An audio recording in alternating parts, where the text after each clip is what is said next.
So Ryan Billings just like a maintenance. Yeah, that was an optional skate. I couldn't judge by the number of guys out there, but we haven't been on the ice a lot lately, so I wasn't surprised that we had that many participants. How do you like the response from your group since last week? I've been very impressed with our focus. We have played a little bit loose at times, but I think at the same time we've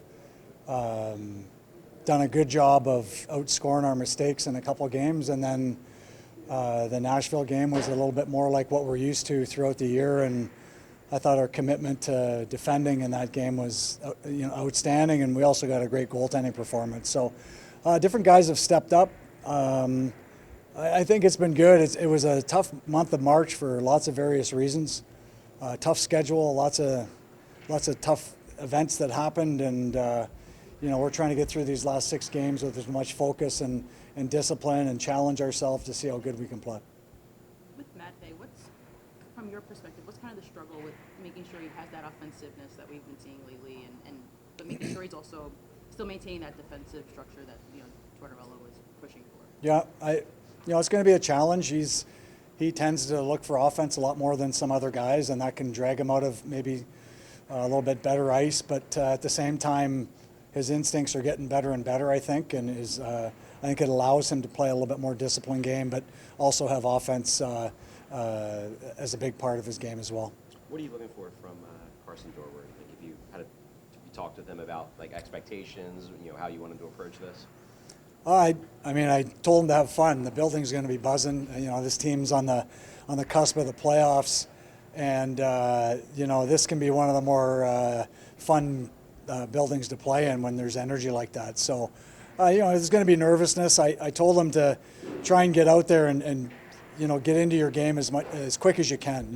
Whatever you do best, show us, and whatever you do best, make sure it's a big part of what you're having success with on the ice. And I can't wait to see him. I thought he's looked pretty good in practice. It's only been a couple days, but we'll see how the game pans out.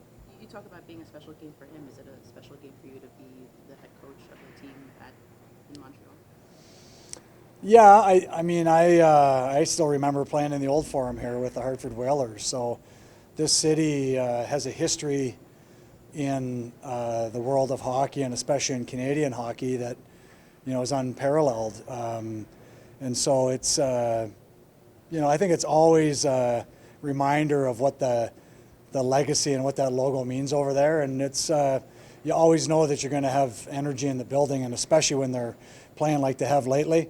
I think they're going to want some revenge from last week, and it's up to us to make sure we have a good start so that doesn't happen. What's your best souvenir from the Forum, Coach? I don't know. I have memories. I don't know. I think the first time you played in any of those old rinks was a special moment. The old Chicago Stadium, the Boston Gardens, all storied franchises and all very classic buildings, and the old Forum was no different. This building is, it's not the same, but it might have a little bit more energy because you can pack more people in. So it's always a fun place to play here. What have you seen from Jacob Beltier since he came with the team? He had a bit less ice time at the beginning, but he seems to be finding his groove. Yeah, a little bit. I think he's skating better. He seems to be a real confidence-based guy, and I think coming to a new team can throw you for a loop sometimes that way. We've asked him to skate more, especially with the puck. Give yourself a little bit more credit. He is a good player offensively, so we want him to use that asset to try and break teams down and try and help his line mates as well try and create offense.